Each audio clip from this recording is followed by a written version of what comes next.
créer des lamelles de bois très rapidement dans SketchUp. Et c'est ce que je vais te montrer du début jusqu'à la fin. Donc vous voyez au niveau des images que je vous montre sur Google, ça peut être des éléments très intéressants que vous allez vouloir par exemple utiliser dans une scène et tout ça. Et ça peut être des éléments aussi qui sont très compliqués à modéliser sans passer par une extension. Donc je vais te montrer l'extension qui va te permettre de pouvoir réaliser tous ces éléments-là. Si tu aimes tout ce que je fais, tout ce que moi je te demande, si tu as aimé la vidéo, bien sûr, pouce bleu, abonne-toi, partage, like. Si tu veux te former, tu peux me contacter directement. Tu as tous mes coordonnées en description. Mes formations se passent en vidéoconférence sur Zoom. Et aussi, n'oublie pas aussi de me suivre sur mon compte Instagram. Projet de construction, projet immobilier, modélisation, animation du début jusqu'à la fin. Vous pouvez me contacter. Vous avez tous mes coordonnées en description de la vidéo. Donc, pour ne plus trop tarder, on va aller directement dans notre élément, dans notre le C3D qui est SketchUp. Et qu'est-ce qu'on va faire ici? Nous, on crée un élément. Et notre élément qu'on a créé, on le considère comme une maison. Et nous, on veut ajouter des lamelles de bois sur une surface, mais sur une partie de manière générale. Grâce à une petite extension qui est vraiment hyper puissante, qu'on appelle trancheur 5, on va l'activer juste ici. Une fois qu'on l'active, qu'est-ce que nous on va faire? On va sélectionner la surface où on veut ajouter des lamelles de bois. Donc, qu'est-ce que tu vas faire? Premièrement, moi, je vais sélectionner la surface. Je vais dupliquer la surface. Là. Une fois que j'ai fini de dupliquer la surface, votre élément doit être en composant ou groupé. Clic droit. Je vais grouper mon élément. Hop. Je vais lui donner une épaisseur très rapidement de 5 cm. Voilà. Je lui donne une épaisseur de 5 cm très rapidement. Maintenant, comme mon élément est groupé, qu'est-ce que je vais faire? Avant d'appliquer le trancheur sur mon élément, je clique là-dessus et je vais appliquer ça automatiquement avant que tu puisses réaliser toutes ces étapes. Une étape que j'ai oublié de vous dire, vous devez l'enregistrer. Vous devez enregistrer votre projet d'abord. Et maintenant, vous allez appliquer maintenant le trancheur. Ici, vous voyez, selon l'axe, espacement, épaisseur, écart au début, l'encadre au début, l'encadre au final, tout ça, vous avez tous ces éléments-là. Centralisation de la tranche, vous voyez, ajouter des références, oui et autres, hauteur et autres. Une fois que tu as fini de configurer tout ça, qu'est-ce que toi tu vas faire? Tu vas cliquer seulement sur OK.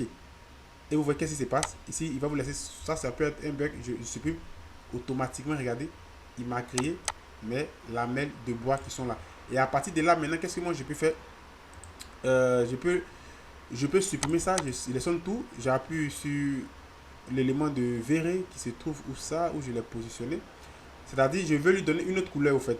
Je vais venir juste ici, matière, et je vais chercher une matière de bois. Voilà, une texture de bois qui va ressembler un peu à ce qu'on veut. J'applique et je vais l'ajouter directement là-dessus. Et vous allez voir que directement, nos lamelles de bois sont bel et bien là. Directement. Donc, je peux prendre ça maintenant, je clique dessus, je prends mon outil déplacer, je clique là, et je viens me positionner sur le mur de manière générale en fonction des configurations que moi je lui ai données. Et lorsqu'on va lancer le rendu maintenant avec VR, on va prendre le temps de patienter jusqu'à ce que ça s'actualise quelques instants. Et lorsqu'on va lancer maintenant le rendu, vous voyez directement ma lamelle de bois est bel et bien sur cette partie là. Donc voilà une méthode qui va vraiment vous aider à pouvoir créer vos lamelles de bois très rapidement. Si tu as aimé ma vidéo, tout ce que moi je te demande, n'oublie pas de t'abonner, d'activer la cloche de notification pour ne pas rater les prochaines vidéos. Vous pouvez faire aussi plusieurs formes en fonction du format que vous voulez. C'est-à-dire ici, je vais faire ça, je vais faire quelque chose comme ça. Hop. Je veux que ma lamelle prenne cette position. Je fais ça, hop. CTRL-C, CTRL-V. Je prends mon outil pour s'étirer, je lui donne une épaisseur 5 cm. Je sélectionne tout mon élément. Je le groupe et je vais cliquer sur ça. Épaisseur, espacement 5 et autres. Épaisseur, je vais donner une épaisseur de 0,3 cm. On va voir de 3 cm ici. On va prendre 3 cm ici. Et je fais ça. Automatiquement, il va me laisser tout ce truc là. Et automatiquement, regardez ce qui se passe. Il me donne directement mes éléments en fonction de ce que j'ai réalisé. Et ça peut être vraiment très intéressant. Je prends ça, je clique dessus. Je me déplace.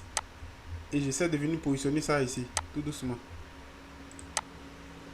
Oh, je sais pas, je vais m'accrocher là. Voilà. J'essaie de venir positionner mon élément et ouvrir directement. Il me donne la forme. Et regardez. Et lorsque je vais encore lancer le rendu, on va voir directement ma lamelle de bois est bel et bien positionnée sur cette surface au niveau de mon mur. Donc voilà ce que j'ai voulu t'expliquer dans cette vidéo. Si tu as aimé la vidéo, tout ce que je te demande, pouce bleu, abonne-toi, partage surtout. Si tu veux des formations, tu peux me contacter directement. Tu as tous mes coordonnées en description. Si tu veux réaliser un projet de construction du début jusqu'à la fin, précisément pour Côte d'Ivoire, rendu, animation, finition et autres, tu as tous mes coordonnées en description. Et sur ce, N'oublie pas aussi de me suivre sur mon compte Instagram. Je te dis à la prochaine pour une autre vidéo. Ciao.